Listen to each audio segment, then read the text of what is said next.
नमस्कार काव्यरसिको. मी प्राध्यापिका मानसी दिवेकर, कोल्हापूरची राहणारी. उमा विश्वच्या सगळ्या काव्यरसिकांसाठी आज 2 कविता सादर करणार आहे. आणि माझा खरा परिचय सांगायचा तर काव्य सादर करणारे आणि कुटुंब रंगले काव्यात याचे निर्माते हे माझ्या विद्यार्थी परिषदेच्या परिवारातले अत्यंत लोकप्रिय असे कलाकार. तर पहिली कविता आहे समर्पिता. प्रतीक्षेत मी तुझ्या उभी रे, नयना माझी दाटे यमुना. सांग कदंबा सांग सख्या रे, पाहिलास का माझा काना.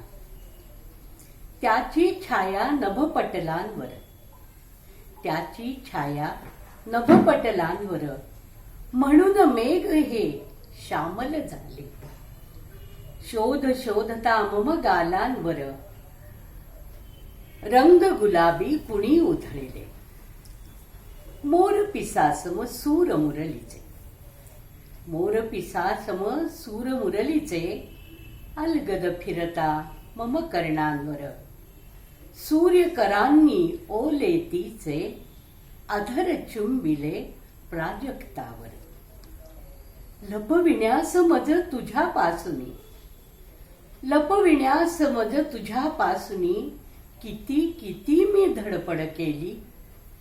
देहलता नयन द्वयांनी, मलाही नकळत फितुरी केली. ओंजळीतल्या बकुळ फुलांना, ओंजळीतल्या बकुळ फुलांना, अलगद पायी तुझ्या ठेविते. ओंजळीतल्या बकुळ फुलांना, अलगद पायी तुझ्या ठेविते. उठव त्यावरी पदचिन्हांना, अमूल्य संचित मी साठविते. अमूल्य संचित मी साठविते. वा वा वा वा.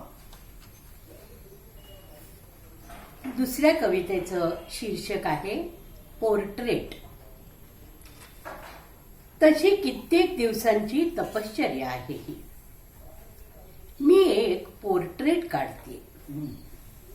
कित्येक दिवस मला जोगता कॅनव्हासच मिळत नव्हता. आणि मिळाला तेव्हा ताणांनी त्याला ओढून धरताना उगाच जीव व्याकुळला. मग रंग कुंचल्यांची मंथरणी. हसू आलं, खुशाल हास. रंग कुंचल्यांच्या मंथरणीत उलटले काही वसंत ऋतू. पण मी थांबले, मी थांबले. झाडावरच उमललेलं फूल मला भावतं. बळेच फुंकर मारून कळीचा गाभा दुखून फुलवलेल्या पाकळ्या नाही आवडत मला. डोळे ओले होतात माझे. तर रंग कुंचल्याने एका क्षणी जाग आणली. अकल्पितपणे अंगुलीला स्पर्श केला. मग कॅनव्हास, रंग कुंचला आणि मी. अवतीभवतीच्या दुनियेचं अस्तित्वही कधी वितळून गेलं कळलंच नाही. आणि काळजातली तुझी प्रतिमा मग हळूहळू साकारू लागली.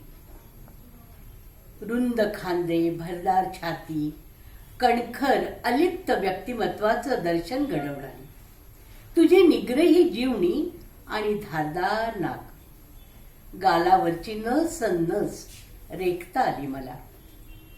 आयुष्याची धडपड सूचित करणारी, रक्ताच्या एकेका थेंबाचा अर्घ्य देऊन जिवंत केलं ते सारे सारे अवयव. मग एका थकलेल्या क्षणी तटस्थपणे दुरून न्याहाळत पोर्ट्रेट मी पाहिलं आणि जाणवलं, डोळ्यातच सारं जिवंतपण असतं. डोळ्यातच सारं जिवंतपण असतं. सुशिकता, प्रगल्भता, भावुकता, ज्योतिर्मय तेजस्विता सारं सारं साठवून संथ जलाशयासारखे काळजाला भिडणारे तुझे डोळे मी मात्र कशी रे साकारू. विद्धहरणीसारखी मी स्तब्ध झाले. शिशिराची पानगळतीही येऊन गेली आणि पुन्हा एकदा पश्चिम क्षितिजावर मावळलेल्या लालसर सूर्यबिंबानं आणि पूर्व क्षितिजावर उगवणाऱ्या पिवळ्या धम्म चंद्रबिंबानं माझ्या काळजात प्रवेश केला. जाणवलंच, खरं तर ते तुझे डोळे होते. मग निश्चय करून मीच गांधारी बनले.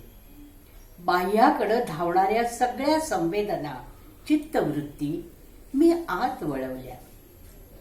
त्या डोळ्यांच्या दीप्तीनं मी अंतर्बाह्य सतेज झाले आणि सहज साकारले कुंचल्याने तुझे डोळे, त्यातील गूढ गंभीर भावछटांसह.